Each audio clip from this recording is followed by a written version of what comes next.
So Apollo's got a bit of a reputation when it comes to how his relationships generally end. I mean, for a guy with an oracle on his payroll, he was really bad at finding people who would actually date him. I mean, Daphne, Castalia, Cassandra, Acantha, Bolina, Acro, Leucades. Considering how many of Apollo's potential dates flung themselves off of cliffs or turned into various pieces of local flora just to avoid him, it's amazing the poor guy even tried anymore. But surprisingly, Apollo did manage to have a few functional relationships. Kind of. At the very least, there were relationships he was in where he wasn't actually directly responsible for their tragic resolutions. The most famous of these is probably the romance of Apollo and Hyacinthus. Now, Hyacinthus is a young Spartan prince, and his primary defining feature is that he's super pretty. There's also apparently some evidence that he might actually be a pre-Hellenic deity of some sort. Anyway, bottom line is he's majorly cute, and Apollo goes all head over heels for him. Surprisingly, considering Apollo's track record, springing this on Hyacinthus does not send him screaming into the hills or turn him into a plant, and instead they end up getting along famously. So that's cool. Unfortunately for everyone involved, Apollo isn't the only one who noticed Hyacinthus, and the lad actually has another deific admirer in the form of Zephyr the West Wind. Also unfortunately, Zephyr has no idea how to express his feelings properly and just ends up stewing in his own jealousy while Apollo and Hyacinthus run around doing cute couple things. Also unfortunately, Zephyr subscribes to the if I can't have you no one can school of romance, so one day when Apollo is showing Hyacinthus how to throw a discus, Zephyr decides to take the opportunity to kill Hyacinthus by shifting the winds and sending the discus into the side of his head. So that sucks. Apollo transforms the dying Hyacinthus into a flower to preserve his life and beauty forever, writes a little bit of emo poetry on the petals, and goes off to cry to Hermes about it.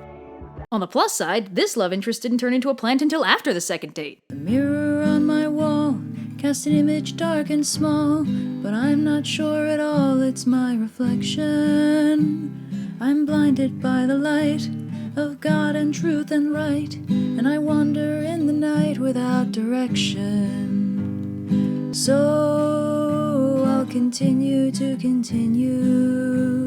pretend my life will never end, and flowers never